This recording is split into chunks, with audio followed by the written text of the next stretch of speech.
Hello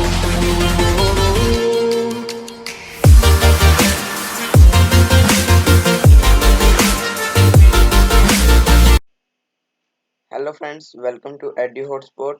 Today we start first chapter of class 10th book Democratic Politics. The name of the chapter is Power Sharing, and subscribe the channel and press the bell icon to get the notification of next video. Like the video, share and comment please. So without wasting time we start our chapter. So name of the chapter is the Power Sharing. Here is the overview of the chapter. First we read this overview. With this chapter, we resume the tour of democracy that we started last year. We noted last year that in democracy all the powers does not rest with one organ of government. तो यहाँ पे वो कहता है कि हमने इस chapter में हम जो हमने नाइन्थ क्लास में डेमोक्रेसी की तरह टूर लिया था यानी एक बार नाइन्थ क्लास में पढ़ा था वो ही कंटिन्यू होएगा आगे। हमने नोटेड किया था पिछली क्लास में कि डेमोक्रेसी किसी एक गवर्नमेंट के एक ऑर्गन के पास होती है, सबके पास होती है डेमोक्रेसी यानी जब डेमोक्रेसी होती है तो उसके अंदर जो पावर है ना तो खाली एक ऑर्गन के पास होती है, जितने भी ऑर्गन है गवर्नमेंट के सबके पास होती है, डिवाइड होती है। An intelligent sharing of power among legislature executive and judiciary is very important to design of democracy. कहते हैं कि इंटेलिजेंट शेयरिंग है जो पावर की लेजिस्लेचर में अमंग एग्जीक्यूटिव और जुडिशरी में बहुत इंपॉर्टेंट है कि डेमोक्रेसी बनाने के लिए। In this and the next two chapters, we carry this idea of power sharing forward. We started with two stories from Belgium and Sri Lanka. These are names of two countries, Belgium and Sri Lanka. Both these stories are about how democracies handle demands for power sharing. The stories yield some general conclusion about need of power sharing democracy. तो इस chapter में हमें पता लगेगा इन दो stories है जो Belgium और श्रीलंका कंट्री की कि पावर शेयरिंग क्यों जरूरी है डेमोक्रेसी के अंदर। This allows us to discuss various forms of power sharing that will be taken up in the following chapters. This is overview of the chapter. Now we read the chapter. So here first is about Belgium and Sri Lanka. So we read Belgium is a small country in Europe, smaller in area than the state of Haryana. ये कहते हैं कि Belgium एक बहुत छोटी country है Europe में और जितना एरिया है हरियाणा स्टेट का उससे भी छोटी है। It has border with France, the Netherlands, Germany and Luxembourg. कि ये जो फोर कंट्रीज है फ्रांस, नीदरलैंड, जर्मनी, इनके साथ उसके बॉर्डर्स हैं जैसे हमारा पाकिस्तान के साथ है, नेपाल के साथ है, बांग्लादेश के साथ। It has a population of little over 1 crore. उसकी थोड़ी ज़्यादा है 1 करोड़ से population, about half the population of Haryana. Haryana की पॉपुलेशन से half. The ethnic composition of this country is very complex. तो कहते हैं एथनिक का मतलब होता है, एथनिक होता है social division based on shared culture, यानी कि पीपल जैसे जो पीपल बिलोंग करते हैं एक एथनिक ग्रुप को, एक से सेम ग्रुप को करते हैं तो उससे आपसे उनके जो कल्चर होता है ना उस चीज से। The ethnic composition this country very complex. वहाँ का जो एथनिक यानी कि वहाँ पे जो पीपल्स हैं वो अपने अलग अलग कल्चर्स को फॉलो करते हैं तो वहाँ पे बहुत सारे बहुत कॉम्प्लेक्स इस कंट्री में छोटी सी में। Of the country total population 59% lives in Flemish region. 59 जितनी पॉपुलेशन उसमें से 59% लोग फिल्मिश रीजन में रहते हैं और वो डच लैंग्वेज स्पीक करते हैं। Another 40% people live in Wallonia region and speak French. तो दूसरे जो 40% पीपल हैं वो वेलगन रीजन में रहेगी और फ्रेंच स्पीक करते हैं वो, तो रहेगी 1%। Remaining 1% of the Belgium speak German. जो 1% रहेगी वो जर्मन करते हैं speak. In the capital city Brussels, Brussels है बेल्जियम की कैपिटल। 80% people speak French. देखो पॉपुलेशन ज्यादा डच पीपल के जो डच स्पीक करते हैं, पर जो वो उसकी जो कैपिटल है वहां पे ज्यादा फ्रेंच स्पीक होती है 80% and 20% Dutch. The minority French speaking community was relatively rich and powerful. जो माइनॉरिटी है फ्रेंच स्पीकिंग पीपल्स की वो रिच है और पावरफुल है वो। This was the resented by the Dutch speaking community who got powerful who got the benefit of economic developments and education much later।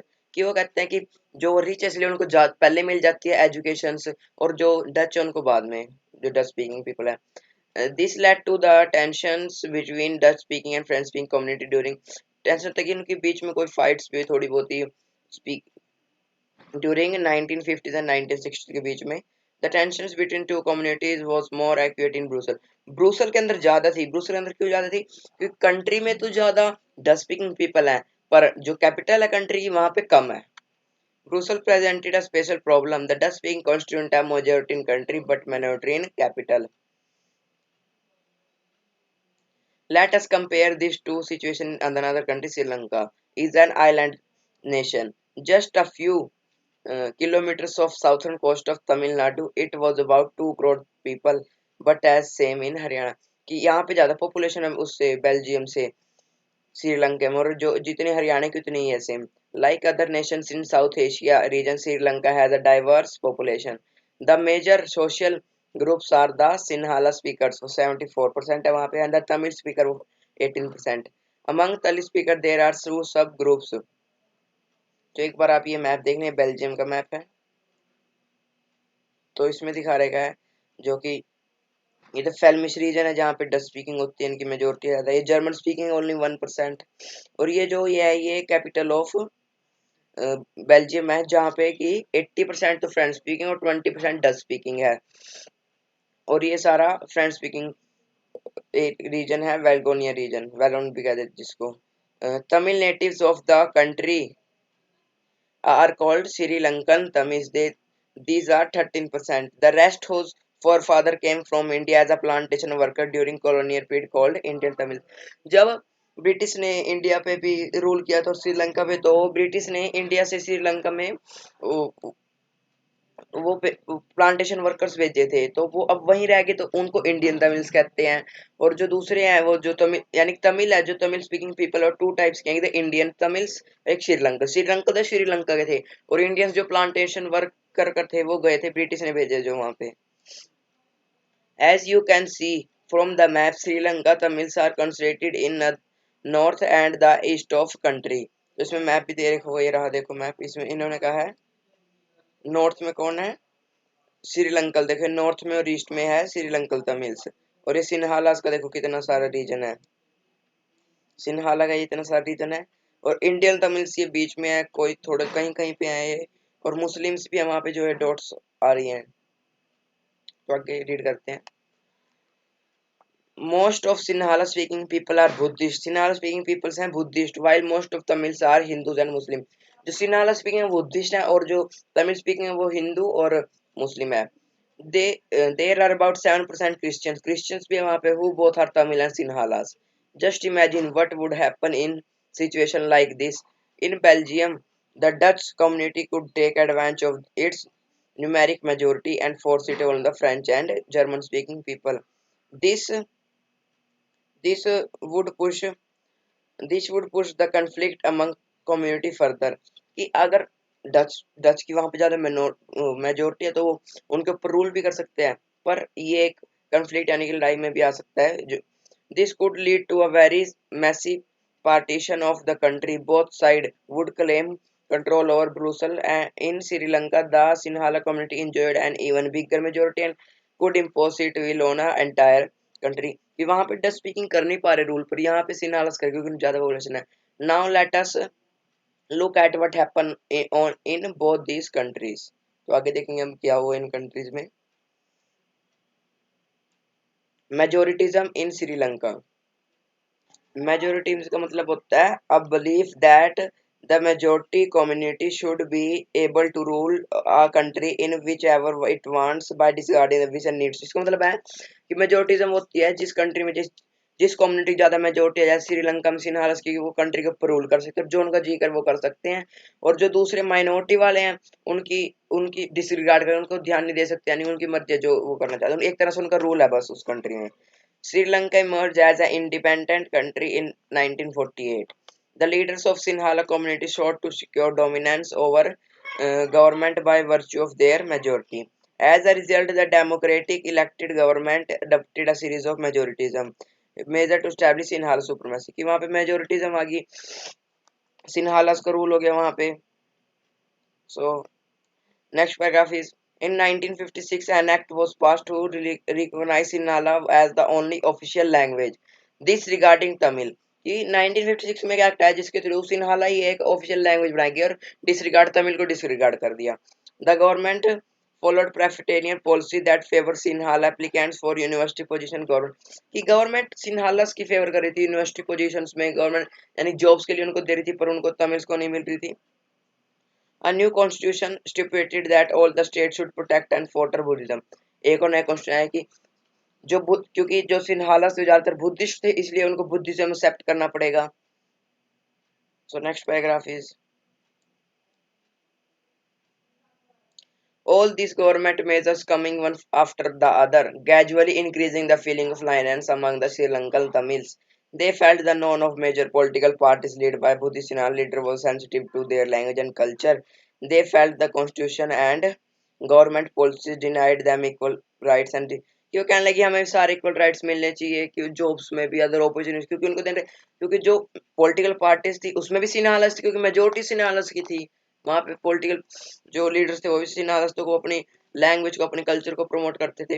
As a result the relation between Sinhala and Tamil community strained over time. ट्रेन मतलब होता है कि उनके बीच में तनाव चलता रहा खींचती चलती रही बोलते रहे वैसे the Sri Lankan Tamils launch parties and struggles for the recognisation of Tamil as an official language. तो श्रीलंकन तमिल्स भी करते कि तमिल लैंग्वेज ऑफिशियल हो जाए for recognising autonomy and equality opportunity securing education jobs की वजह से उनको जॉब्स की सब अपॉर्चुनिटी सेम मिले but their demand for more autonomy to province populated by the Tamils were repeated denied की गई उनकी।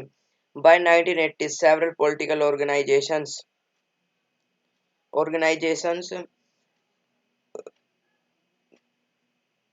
were formed demanding an independent Tamil element state। Eleven मतलब होता है कि state in northern and eastern part of Sri Lanka. The distrust between the two communities turned into a widespread conflict। It soon turned as civil war। As a result, thousands of people of both communities भाई दोनों की community की तरफ से thousands of people kill हुए। Many families were forced to leave the country। कुछ जो बहुत फैमिलियों को लीव करनी पड़ी कंट्री को। Many more lost their livelihoods। You have read chapter first of economy textbook class 10 about Sri Lanka excellent record of economy development education health कि आप जो फर्स्ट चैप्टर है इकोनॉमिक्स का उसमें भी आपने पढ़ा होगा कि आप पढ़ोगे आगे डेवलपमेंट की इकोनॉमिक डेवलपमेंट के रिकॉर्ड एक्सीलेंट एजुकेशन हेल्थ इस चैप्टर की हम वीडियो डालेंगे but the civil war was caused a travel setback of the social culture and economic life किस सिविल वॉर से वहां पे बहुत सारा नुकसान हुआ इकोनॉमिक लाइफ में भी सोशल कल्चर में भी। accommodation in Belgium the Belgian readers took a different path।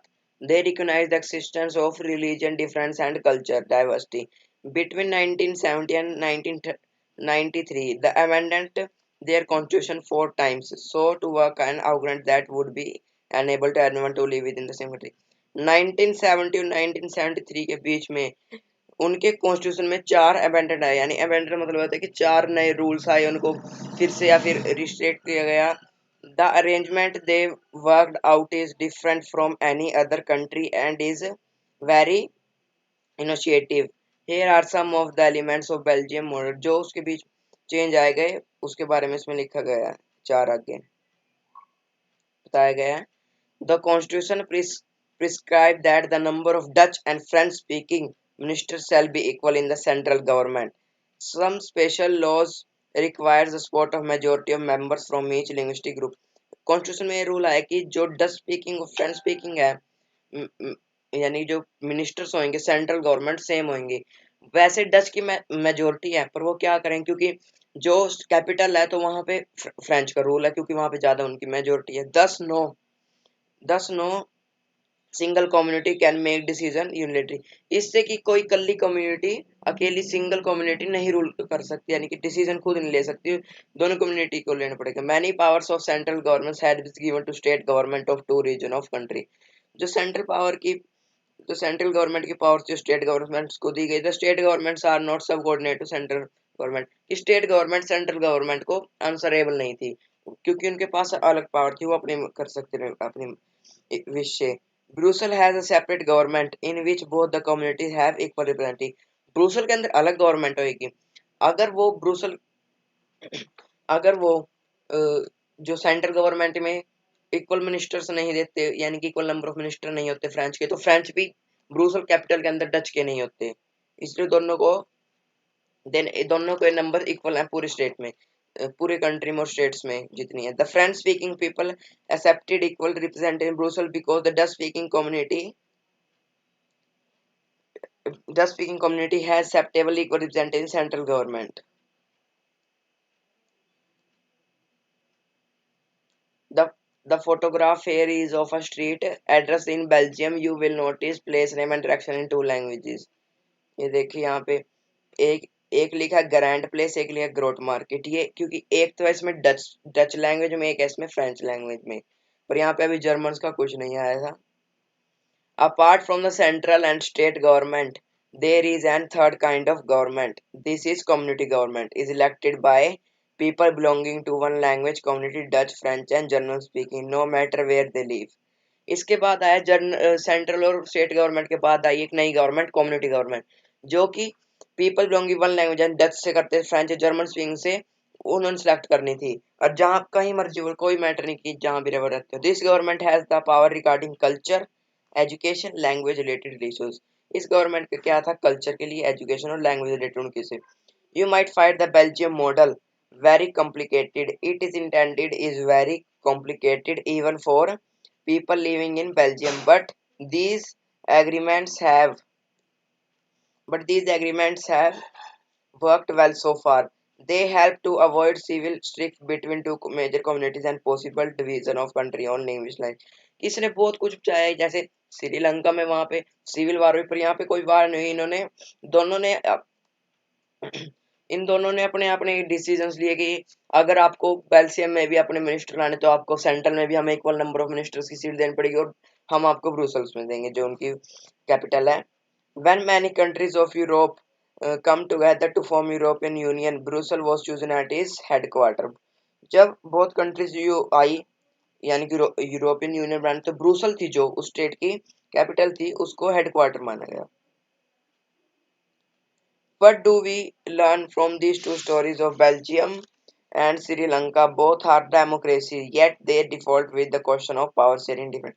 वहाँ पे डेमोक्रेसी थी और वहाँ पे पावर शेयरिंग थी, इसीलिए वहाँ पे वार्स हो रही थी। In Belgium, the leaders had realized that unity of country is possible by representing the feeling and interest of different communities and regions.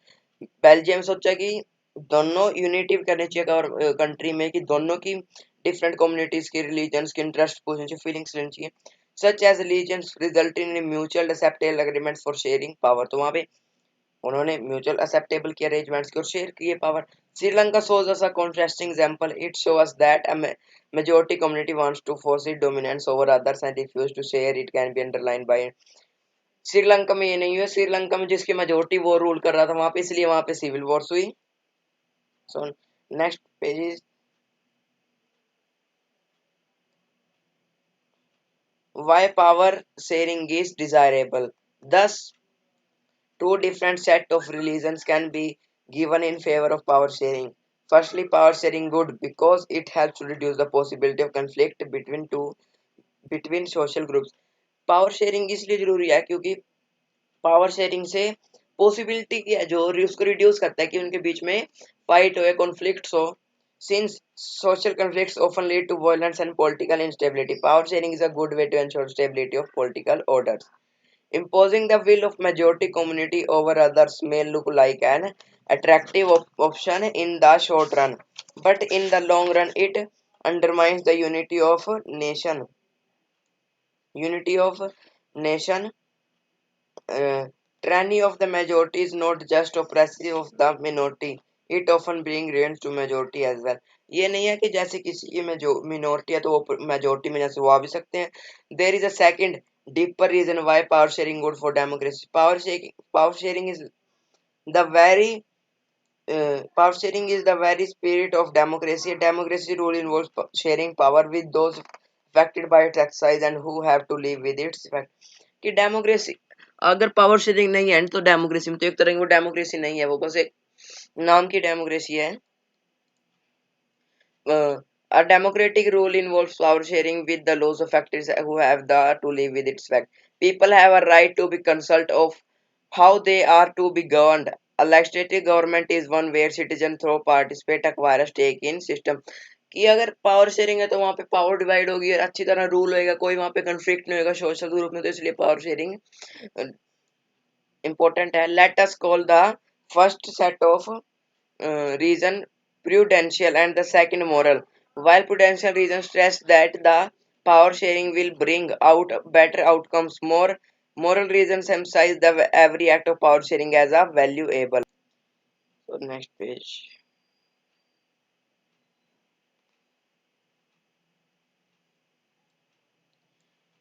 So it is a story about Khalil's dilemma. You can read this. It is not from syllabus. It no question can you no question come from this part in the exams. Forms of power sharing. The ideas of power sharing has emerged in opposition of the notion of undividable political power. For example, a long time it was believed that all power of government must reside in one in one person or group of person located at one place. It was felt that if the power is to divide it would not possible to take quick decisions and to enforce them. अगर यानी कि वहाँ power sharing नहीं होगी अच्छी तरह तो वहाँ पे ना एकदम डिसीजंस लिए जाएंगे और ना ही वहाँ पे एकदम एनफोर्समेंट यानी कि वो एक्ट में आएंगे. But this notions have change with the emergence of democracy. One basic One basic principle of democracy is that the people are source of all political powers. In a democracy, people rule themselves through institution of self-government. In a good democratic government, due to respect is given to diverse group and view that exist in a society, everyone has a voice in the shaping of public policies. Therefore, it follows that in democracy, political power should be distributed among many citizens as possible. ये power sharing जो है divide करो. अब हम इसके बारे में forms के बारे में पढ़ेंगे. In modern democracy power sharing arrangements can take many forms. Let us look at some of the most common arrangements that we have or will come across. First is power is shared among different organs of government, such as the legislature, executive, and judiciary. Let us call this horizontal distribution of power sharing. जब power organs of government different organs of government होते हैं यानी legislative executive judicial तो हम उसको horizontal distribution of power कहते हैं because it allow different organs of government placed at the same level to exercise different powers. Same level पे हैं पर पावर्स जो है जो वो एक्सरसाइज करें यानी कि उनको यूज करते हैं उनके पास डिफरेंट पावर्स हैं. Such a separation ensure that none of the organ can exercise unlimited power. Unlimited power नहीं है उनके पास. तो this result in a balance of power among various institutions. Last year we studied that in a democracy, even though ministers and governments official exercise power, they are responsible to they are sorry uh, they are responsible they are responsible to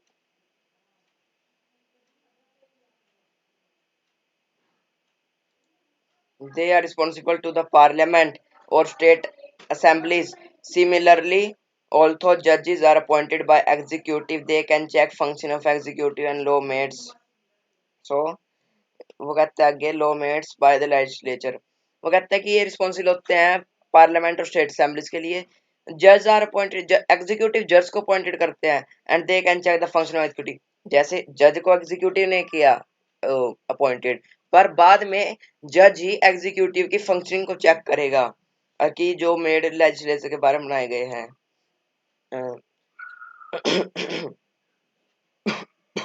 this arrangement is called a system of check and balance. इस arrangement को हम check और balance कहते हैं. Now second is power can be shared among government and different levels. अगर general government for entire country and govern side the provincial region level.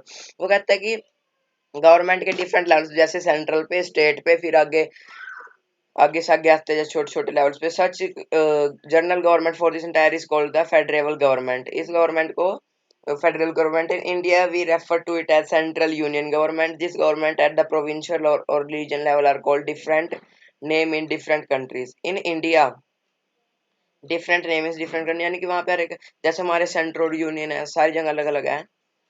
In India, we call them state governments. This system is not followed in all countries. There are many countries where these are non-provincial or state government, but in those countries like ours where they are different level of government, the constitution clearly laid down the powers of different level of government. हर एक country में यही follow नहीं किया जाता. जैसे India में state government है, हर एक में अलग अलग अपना रूल है, अपने अपने. This is what they did in Belgium but was refused in Sri Lanka. जैसे बेल्जियम में तो वह यूनिटी की गई वहां पे, पर श्रीलंका में नहीं. This is called federal division of power. This same principle can be extended to levels of government lower than state, such as municipality and panchayat की स्टेट से आगे भी डिवाइड कर दिया म्यूनिसिपैलिटी में पंचायत में. Let us call division of power involving higher and lower levels of government vertical division of the power. तो यहाँ कहता है कि आगे जो स्टेट गवर्नमेंट है उससे आगे डिवाइड किया म्यूनसिपैलिटी में, तो यहाँ पे लोअर हायर लेवल्स आगे गवर्नमेंट के. Okay, we shall study these at some length in next chapter. इसके बारे में हम थोड़ा ज्यादा पढ़ेंगे नेक्स्ट चैप्टर में. Third is power share among different social. हमने अब तक थ्री पढ़ लिए. एक तो डिफरेंट ऑर्गन्स में गवर्नमेंट की, और एक डिफरेंट लेवल्स पर. थर्ड है डिफरेंट सोशल ग्रुप्स में, such as religious and linguistic group. Community government in Belgium is good example of this arrangement. In some countries, these are constitutional legal agreement, whereas socially weaker section in women are represented in women are represented in legislature and administration. Last years, we studied the system of reserved and constituency in assembly and the parliament of the country. This type of arrangement is meant to give space in the government administration to reserve social while others would feel alignment from the government. This method is used to give minority community a fair share in. कि ये इसलिए होता है कि इसमें जो minority होती है ना, माइनॉरिटी कम्युनिटी होती है, उसको भी थोड़ा पावर्स मिल जाए, इसलिए होती है सोशल ग्रुप्स के लिए. Power sharing among arrangement can be in political parties pressure groups and movement control influence those in power. या बाई एक्चुअली पॉलिटिकल पार्टीज में, प्रेशर ग्रुप्स में और एंड मूवमेंट्स में. In democracy, the citizens must have freedom to choose among various contenders for powers. In contemporary democracies, this takes the form of competition among different parties. Such competition ensure that the power does not remain in one hand. इसमें होता है कि एक power एक ही hand में रहे, सबके पास हो. In the long run, power is shared among different political parties that represent different ideology and social groups. Sometimes this kind of power sharing can be direct when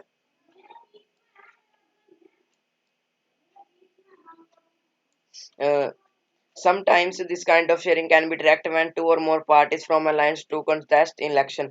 जब two or more parties मिल जाते तो एक alliance कर लेते, मिल जाते contest election के लिए.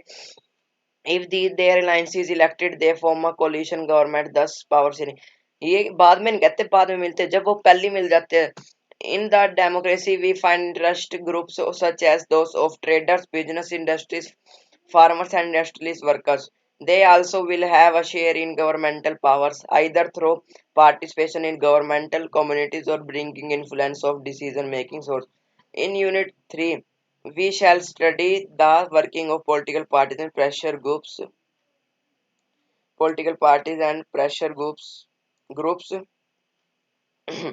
and um, movements and social movements. So this is our chapter. These are some questions. You can take screenshot if you want to do this question, and if you want videos of this question, then comment in comment box. So our first chapter of class 10th of book Democratic Politics is completed. So subscribe the channel, like the video, share and comment. Thank you.